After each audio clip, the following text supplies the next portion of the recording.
மக்களே உஷார்! நவம்பர் 25 முதல் இடிமின்னலுடன் மழை. வானிலை ஆய்வு மையம் திடுக்கிடும் தகவல். அதனை பற்றியான முழு விவரத்தை இந்த வீடியோவில் தெளிவாக பார்க்க போகிறோம். அதுக்கு முன்னாடி நம்ம சேனலுக்கு நீங்கள் புதுசாக வந்தீங்கன்னா கீழே இருக்கிற ரெட் கலர் சப்ஸ்கிரைப் பட்டனை சப்ஸ்கிரைப் பண்ணி வச்சுக்கோங்க.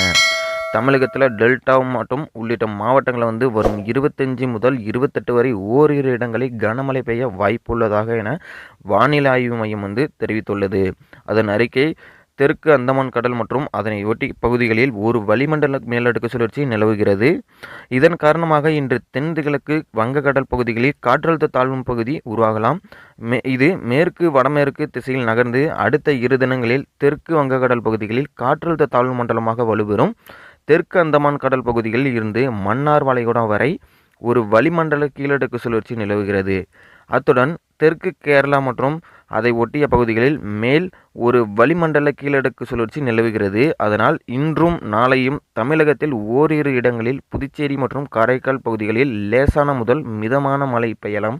வரும் 25ஆம் தேதி தமிழகத்தில் அநேக இடங்களிலும் புதுச்சேரி மற்றும் காரைக்கால் பகுதிகளில் இடி மின்னல்களுடன் லேசான முதல் மிதமான மழை பெய்யக்கூடும்.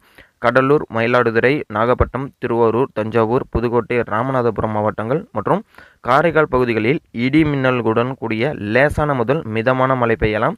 பின் 25 முதல் 28 வரை டெல்டா மாவட்டங்கள் மற்றும் வட மாவட்டங்களில் ஓரிரு இடங்களில் கனம் முதல் மிக கனமழை பெய்யக்கூடும் என வாய்ப்புள்ளது. நேற்றைய நிலவரப்படி பார்த்தீங்கன்னா அதிகபட்சமாக ராமநாதபுரம் மற்றும் திருச்செந்தூரில் 6 சென்டிமீட்டர் மழை பதிவாகியுள்ளது.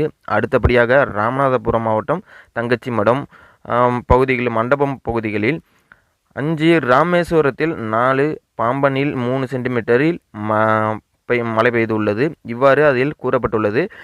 18 மாவட்டங்களில் குறைவாக பார்த்தீங்கன்னா தமிழகம் மற்றும் புதுச்சேரியில் அக்டோபர் 1 முதல் நவம்பர் 22 வரை இயல்பாக 311.9 சென்டிமீட்டர் மழை பெய்யும்.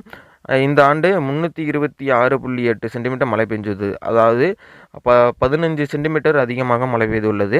சென்னை, செங்கல்பட்டு உள்ளிட்ட 18 மாவட்டங்களில் இயல்பை விட குறைவான மழை பெய்துள்ளது. இந்த செய்தியில் குறிப்பிடப்பட்டுள்ளது. மேலும் அடுத்த வீடியோவில் நம்ம சந்திப்போம். அதுவரையிலும் இணைந்திருங்கள். நன்றி, வணக்கம்.